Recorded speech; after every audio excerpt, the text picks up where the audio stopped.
টি-20 world কাপে বাংলাদেশ খেলতে না পারলেও বাংলাদেশের কিন্তু কিছু লাভ হয়েছে।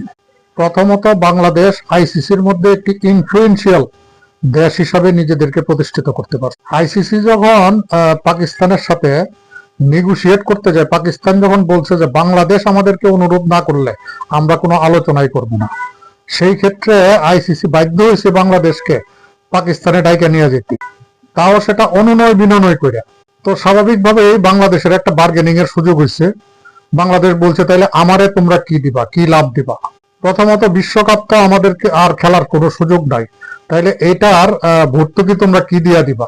এরকম একটি আলোচনায় আইসিসি শেষ পর্যন্ত রাজি হয়েছে, বাংলাদেশকে কোনো জরিমানা করবে না, উল্টো টি-20 ওয়ার্ল্ড কাপ খেললে বাংলাদেশ যে টাকাটা পাইতো সেই টাকাটা বাংলাদেশকে দেওয়া হবে এবং কোনো ধরনের পয়েন্ট কাটা বা কোনো ধরনের শাস্তিমূলক ব্যবস্থা ইত্যাদি কিছুই থাকবে না বাংলাদেশের উপর।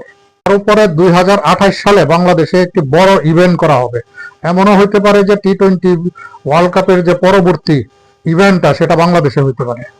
এছাড়াও দুইটি বড় বড় ইভেন্ট বাংলাদেশে করার ব্যাপারে আইসিসি বাংলাদেশের সাথে একমত পোষণ করে। বাংলাদেশের দেওয়া সকল শর্তই যখন আইসিসি মেনে নেয়, তখন পাকিস্তান অনুরোধ করে বাংলাদেশকে যে তাদের কোনো আপত্তি আছে কিনা ওই পাকিস্তানের সাথে ম্যাচ খেলার ব্যাপারে।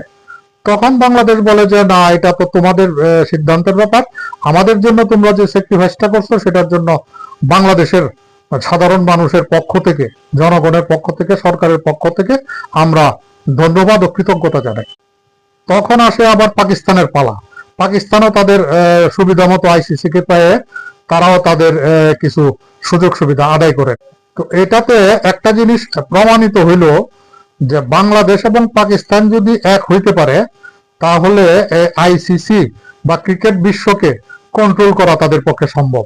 কারণ হচ্ছে ভারত, পাকিস্তান এবং বাংলাদেশ, এই তিনটা দেশের জনসংখ্যা অনুযায়ী এখানে যে ক্রিকেট প্রেমী আছে বা ক্রিকেট দর্শক আছে, সেটাকে কেন্দ্র করে যে ব্যবসাটা, এই ব্যবসাটা আর কোথাও নাই। এখন বাংলাদেশকে যে আইসিসি উল্টো বাংলাদেশের সাথে কম্প্রোমাইজ করতে আসলো বা আইসিসি নতজানু হলো, এটার জন্য বাংলাদেশের ইনফ্লুয়েন্স কিন্তু অনেক বেড়ে গেল এবং বাংলাদেশের ক্রিকেট একটা ব্র্যান্ড হিসাবে দাঁড়ায় গেল। এবং ভবিষ্যতে যখন বাংলাদেশ আন্তর্জাতিক অঙ্গনে খেলতে যাবে, তখন বাংলাদেশকে গুরুত্ব দিবে অন্যান্য দেশের দর্শকরাও।